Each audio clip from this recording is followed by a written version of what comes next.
ও দুনিয়ার মুমিন, জাহান্নাম থেকে নিজেকে বাঁচাও, আহলকে বাঁচাও, কারণ জাহান্নামের ইন্ধন হবে মানুষ আর পাথর।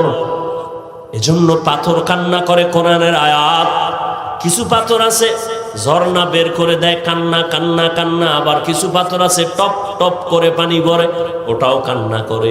আবার কিছু পাথর আছে আল্লাহর ভয়ে ফেটে যায়, লাভ দেয়, এমন ভাবে হয়ে যায় আল্লাহর ভয় আল্লাহর ভয়। কিন্তু মানুষ কি, তোমার অন্তরটা পাথরের থেকেও কঠিন।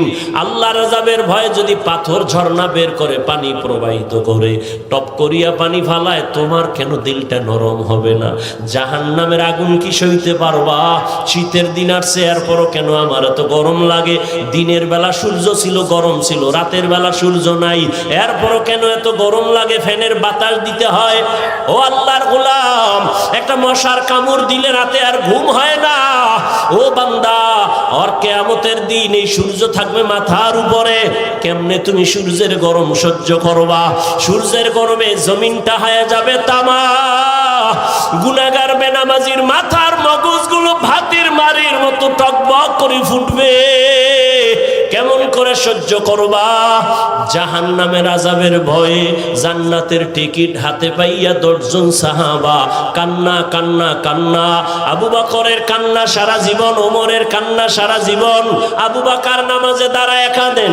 নবী বলেন, আমি আয়েশার হুজরায় রাতে ঘুমায় গেলাম। আমি যদিও ঘুমাই, চোখ আমার বন্ধ, তবে আমার অন্তর ঘুমায় না।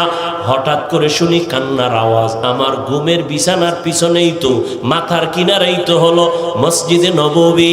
কে কান্না করে?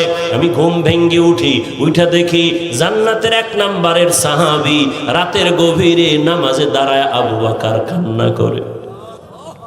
আমি জিজ্ঞাসা করলাম, হে আবু বকর, আপনি নামাজে দাঁড়ায় কেন কান্না করেন?